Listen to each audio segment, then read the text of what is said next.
طبعا كلنا سمعنا صوت القرمشة، بجد من اسهل واجمل واطعم وصفات بسكوت اليانسون اللي هتجربوها. لايك الفيديو واشتراك في القناة ويلا بينا على الوصفة.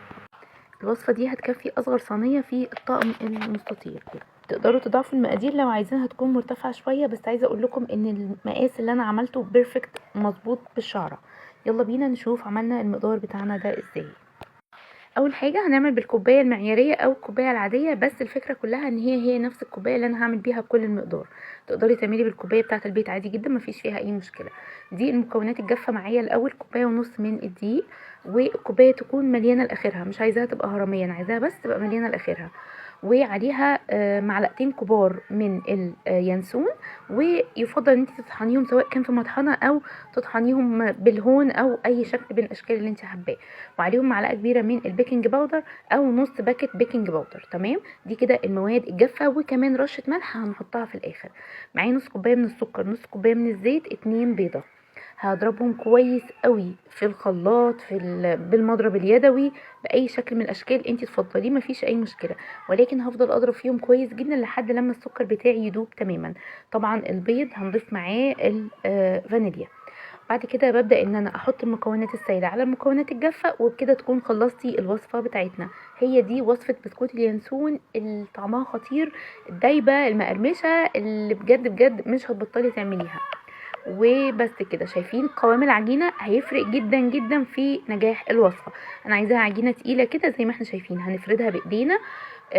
انا دهنت الصينيه زبده. الزبده بتدي لون حلو وتطعيمه حلوه قوي للبسكوت. تقدروا تدهنوها زيت عادي مفيش مشكله، بس هترشوا رشه دي مع الزيت او السمنه. بعد كده هدخلها الفرن درجة حرارة متوسطة لحد لما تاخد معايا لون من تحت ومن فوق زي ما احنا شايفين. هي بالظبط ما بتاخدش وقت، يعني تقريبا هتاخد 20 دقيقة او على حسب الفرن بتاعك. عايزة اقول لكم ان المفروض اسيبها تبرد شوية، ولكن انا بالمرة والفرن شغال، فانا طلعتها كده من الفرن، بدأت ان انا اقطعها. طبعا الصينية بتاعتي تقريبا عرضها 20 في طول 30، فانا بدأت ان انا اقطعها نصين، وبدأت ان انا اعملها كده في صواني افردها. تمام.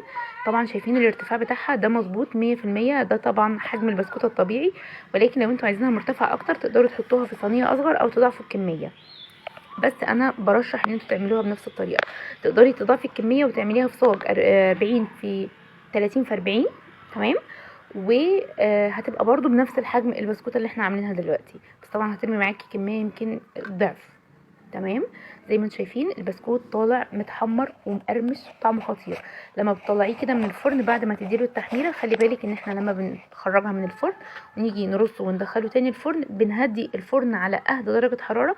انا بشغل من تحت بس ما بشغلش من فوق، وما بخرجها بسيبها شويه في الهواء، فبتلاقوها شدت وقرمشت معانا، بتبقى باللون الخطير القمر بتاعنا ده. اسيبكم بقى مع صوت القرمشه، واتمنى الفيديو يكون عجبكم.